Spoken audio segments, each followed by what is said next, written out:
Hey, what's going on, everybody? It's Wilhelm Scream, and welcome back to another day in Destiny 2 for some more Destiny 2 Black Armory and Forsaken intel and news.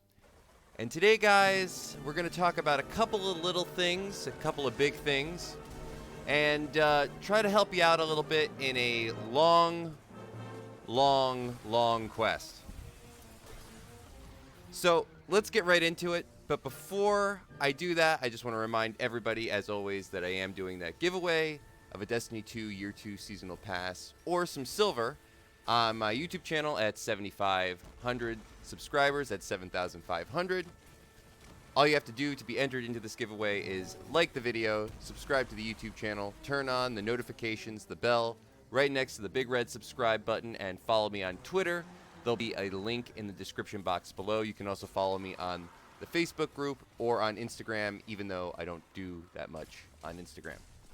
And if you stick around to the end of the video, guys, as always, I'll have a secret word or a secret clue that you can enter into the comments section to be entered into this giveaway a second time for this video, and it stacks between videos, so always remember to wait around for the secret word. So let's get right into it, guys. Most of you have probably been doing the mysterious box quest from the Bergusia Forge. I'm sure most of you have been doing the Bergusia Forge. If you haven't, get with the program, unless you're that person waiting for the Destiny 2 Year 2 Seasonal Pass. But as most people know, the Bergusia Forge is open, and the mysterious box quest is available, and most people have completed it by now, I'm sure. The mysterious box will award you the Izangi's exotic sniper rifle. Now, I've just gotten this, and I really enjoy this sniper rifle, gotta tell you. Lots of fun. But it's a long quest. It's a long quest. And part of it requires you going back into the Shattered Throne. The Shattered Throne is a real...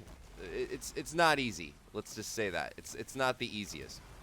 And the most difficult part is probably the last boss, or well, really the only boss, but the last stage, let's say, where you have to fight the boss.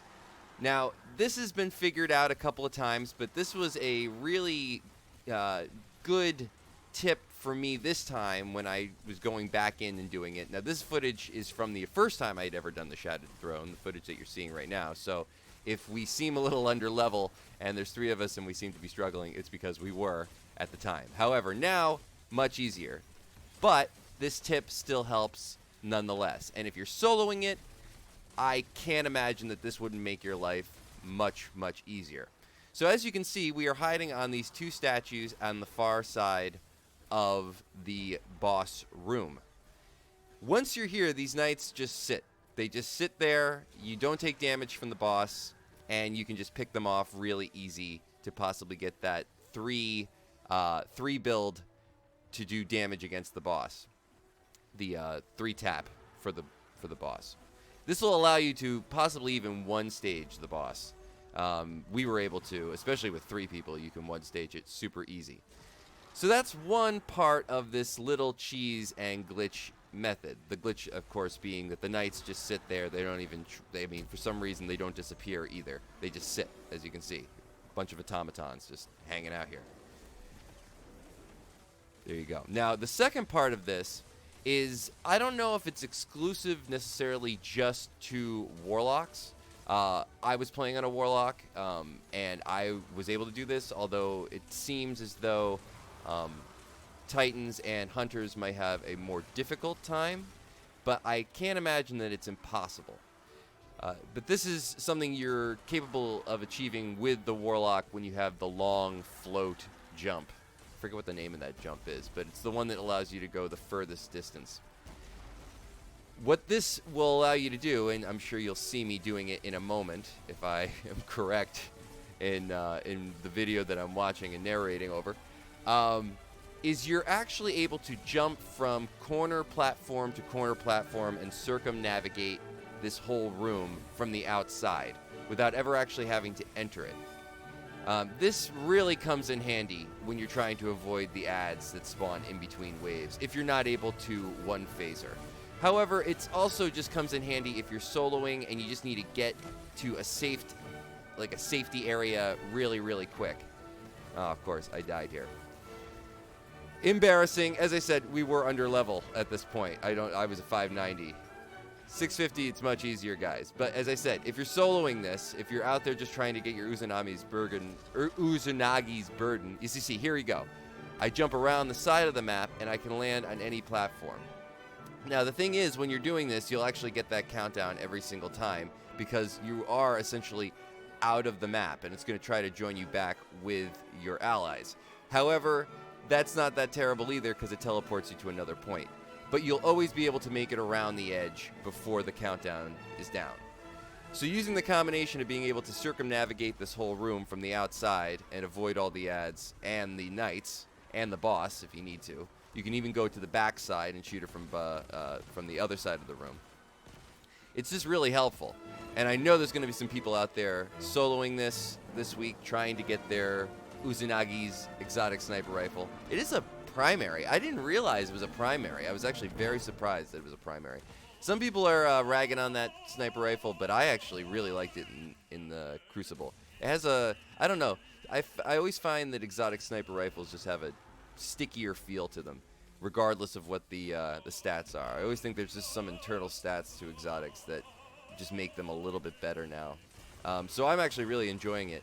And doing that 4 load in one shot, being able to one tap a super has definitely come in handy. In case you didn't know, what the perk is that you can actually load all 4 bullets in the clip into one overpowered shot.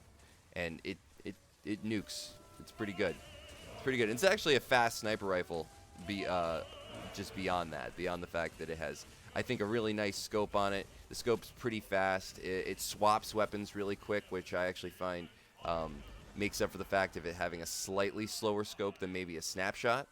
So I know there's going to be a lot of people out there grinding for it, and some people just can't find groups. You know, it's very difficult. If you're doing this with 3 people, it's going to make it that much easier if you're a little under level, but also if you're doing it solo and you just need to figure out a way to get to a safe area quickly and just wait to another stage. This will help you. Being able to jump around the map, all the way around the sides, and get to these towers which stop the knights. Super helpful for me. It was super helpful for my group. So, as you can see, I'm doing it again here, and I was able to do this from all sides. You see, now the back side, the side where the towers are, of course there I failed a little bit, the place where the towers are is actually a little higher up, it seems. It's a little bit more elevated than the other two. The other two, it seems like you're kind of jumping down and around, whereas this one, you kind of have to jump up and around. So it was a little bit more difficult to make that jump, but I was still able to do it with the Warlock. But I don't know if it necessarily would be quite as easy with the Titan and the Hunter. But as you can see, I just go right around the sides here. Boom, boom, boom, easy. Jump over to this one. Super easy. That one's a really easy jump. I also find going counterclockwise seems to be a little easier than going clockwise, but maybe that's just me. I don't know. But it makes this whole fight just really, really easy. So I hope you found this information helpful when you're trying to get your Uzanagi's burden. This week, your new exotic quest and exotic sniper rifle from the mysterious box. Keep watching, and as always, guys, I will see you at the end of the video for the secret clue. I think I have a good one today. If it's gonna be a movie clue. If you haven't seen this movie, we're sticking with the sci-fi theme, guys, because people who are playing Destiny, I'm sure you're sci-fi fans amongst anything else. Maybe some like horror movie fans, but we're sticking with the sci-fi themes right now. And the clue for today is going to be from a movie that, if you haven't seen it, you should definitely go and see it, because it's just a classic sci-fi movie. So, stick around for that, and we'll see you in a few minutes.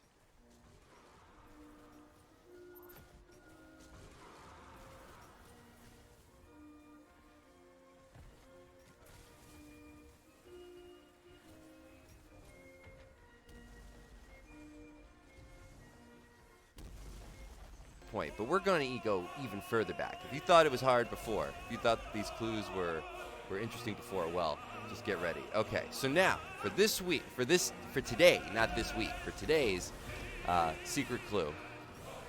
If you can tell me what movie the character Mr. Carpenter appears in, and who he was the alias of. That's a big clue right there. He was the alias of somebody. But the character Mr. Carpenter was the alias of who in what movie? I would like both answers. So who was he the alias of? That's one. And in what movie? And if you can give me anything else about that, any other information, maybe I'll, because that's a pretty good question. Maybe I'll even enter you another time in the giveaway. Maybe I'll do 3 for 1. If you can give me a little bit more information, if you can give me both answers, how about that? If you can give me both answers, we'll do 3. If you can only give me 1, I'll do 1. All right?